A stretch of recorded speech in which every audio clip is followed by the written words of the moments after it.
Au nom du Père et du Fils et du Saint-Esprit. Amen. Shalom bien-aimés frères et sœurs dans le Seigneur. Nous sommes aujourd'hui le mardi 16 juin 2020. Nous méditons l'Évangile selon Saint Matthieu chapitre 5 versets 43 à 48. Jésus nous dit « Et moi je vous dis, aimez vos ennemis et priez pour ceux qui vous persécutent, afin d'être vraiment les fils de votre Père qui est aux cieux, car il fait lever son soleil sur les méchants et sur les bons, et tomber la pluie sur les justes et les injustes. Vous donc, vous serez parfaits, comme votre Père céleste est parfait. » Oui, c'est possible d'être parfait. La perfection, on a coutume de le dire dans le langage courant, rien n'est parfait, la perfection n'est pas de ce monde, mais c'est différent pour nous les baptisés, pour nous les enfants de Dieu. Oui, la voie de la perfection est possible. La perfection des disciples doit correspondre à celle de Dieu, dont la générosité s'étend sur les bons et les méchants. En d'autres termes, la voie pour parvenir à la perfection est l'amour que l'apôtre Paul qualifie de plus grand devant la foi et l'espérance. Il nous suffit de lire la première épître aux Corinthiens, chapitre 13, versets 1 à 13, pour comprendre, pour avoir une petite description de cet amour. L'amour ne s'irrite point, l'amour pardonne tout, l'amour est patient. Si j'aurais beau parler toutes les langues du monde, si je n'ai pas l'amour, je ne suis rien. Ce sont certaines des choses que Paul nous dit. Cet amour, c'est la voie par excellence. C'est la voie pour devenir parfait. Et nous pouvons devenir parfaits. Aux hommes, bien sûr, cela est impossible. Bien sûr, ce n'est pas avec tes propres forces. Ce n'est pas la force de tes poignets que tu vas y arriver. Bien sûr. Mais avec le Saint-Esprit qui a répandu l'amour de Dieu dans les cœurs, oui. Le Saint-Esprit et toi, vous y arriverez, c'est certain. Parce que c'est lui qui fera ce travail de transformation, d'amour en toi.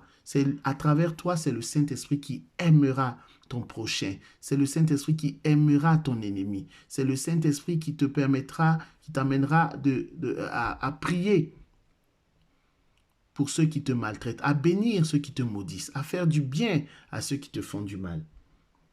Le Saint-Esprit. Bien-aimés, frères et sœurs dans le Seigneur, la nouvelle est bonne.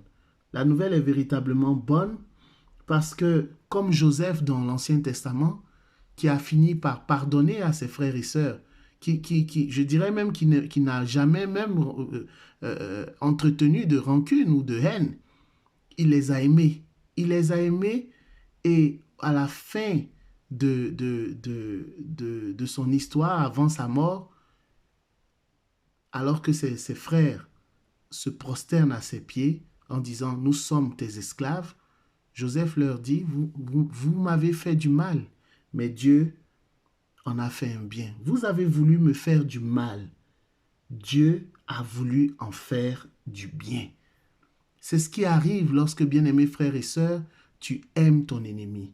Tu pries pour ceux qui te persécutent. C'est ce qui arrive parce que Dieu transforme les situations. Dieu fait concourir tous les malheurs, toutes les méchancetés qu'on t'a fait subir. Dieu les fait concourir non seulement pour ton propre bien, pour ton élévation dans un certain sens, mais aussi pour sa gloire. Donc sur toute la ligne, finalement, nous sommes gagnants. Il est vrai que dans le feu de l'action, lorsque nous subissons le mal,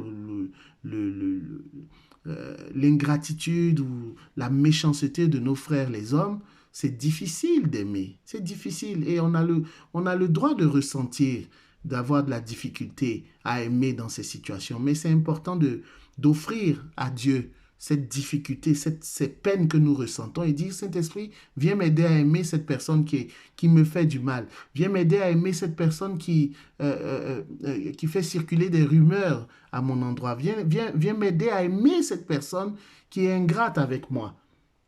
Aide-moi à l'aimer. Aide-moi à l'aimer parce que toi, tu es amour, parce que c'est ce que tu attends de moi. Et le Saint-Esprit fera ce travail en vous. Que la paix du Seigneur soit avec vous, que la grâce et l'amour de Dieu que le Saint-Esprit a répandu dans notre cœur soit votre partage au nom du Père et du Fils et du Saint-Esprit. Amen.